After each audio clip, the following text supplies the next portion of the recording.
Hi friends, welcome to master Bunnu kitchen. ఈరోజు నానమ్మ కాలం నాటి బెండకాయ కూరని ఎలా చేసేవాళ్ళో చూద్దాం రండి. బెండకాయలు, ఉల్లిపాయ, పచ్చిమిరకాయ, టమాటా అన్నీ రెడీ చేసి సిద్ధం చేసుకోండి. ఒక గిన్నె పెట్టి దాంట్లో ఆయిల్ వేయండి. ఆయిల్ హీట్ అయిన తర్వాత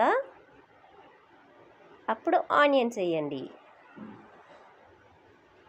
రొటీన్ ప్రాసెస్ ఇక్కడ వరకు. దీంట్లోనే కాస్త పచ్చిమిర్చి కూడా వేసేద్దాం. ఇవి బాగా వేపుకోవాలి.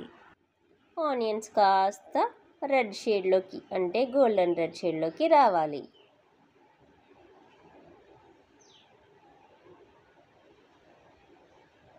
ఓల్డ్ వంటలు, న్యూ వంటలు, ట్రెండింగ్లో ఉన్నవి, ట్రెండింగ్లో లేనివి, హోమ్ మేడ్ రెస్టారెంట్ స్టైల్, ఏ స్టైల్ కావాలన్నా సరే మాస్టర్ బన్ను కిచెన్ని ఫాలో అవ్వండి. ఇప్పుడు వెల్లుల్లిపాయ, జీలకర్రని బాగా మెత్తగా దంచుకోవాలండి. ఈ ఉల్లిపాయ వేగిపోయిన తర్వాత టమాటా కూడా వేసేసుకోవాలి. వీటిని చక్కగా కదుపుతూ ఈ వెల్లుల్లిపాయని, జీలకర్రని కచ్చాబచ్చా దంచుకోవాలి.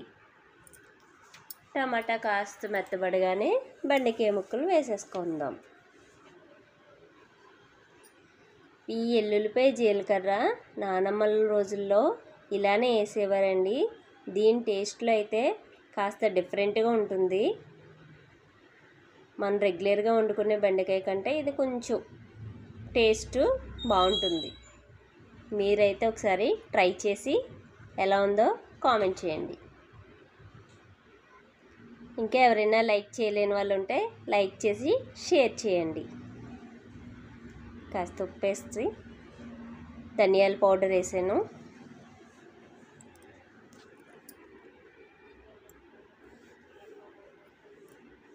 బెండకాయ మెత్తబడే వరకు కాస్త మగ్గనివ్వాలండి.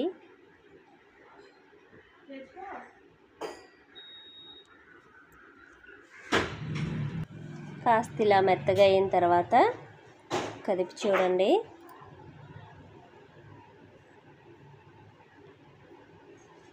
ఓకే, ఇప్పుడు మనం కచ్చాపచ్చా దంచుకున్న వెల్లుల్లిపాయ, జీలకర్రను వేసేద్దాం. ఇప్పుడు కాస్త వాటర్ కూడా వేద్దాం.